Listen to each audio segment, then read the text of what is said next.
નમસ્કાર મિત્રો, વિડીયોમાં તમારું સ્વાગત છે। જી હા મિત્રો, દૂધ પાઈને ઉછરેલો આતંકવાદ નામનો સાપ હવે પાકિસ્તાનને ડંક મારી રહ્યો છે।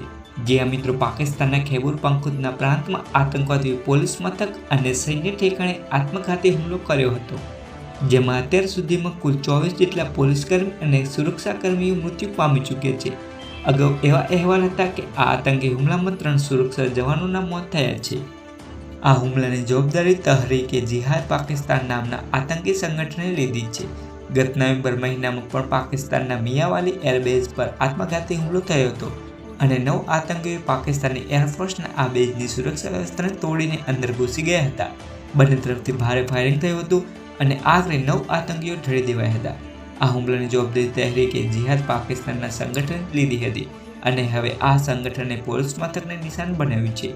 પોલીસ મથકમાં થયેલા આત્મઘાતી હુમલા બાદ આખો વિસ્તાર ધમધમી ઉઠ્યો હતો। પોલીસ અને આતંકીઓ વચ્ચે ફાયરિંગ પણ થયું હતું અને તેમાં સુરક્ષા દળોના 3 જવાનોએ જીવ ગુમાવ્યા હતા।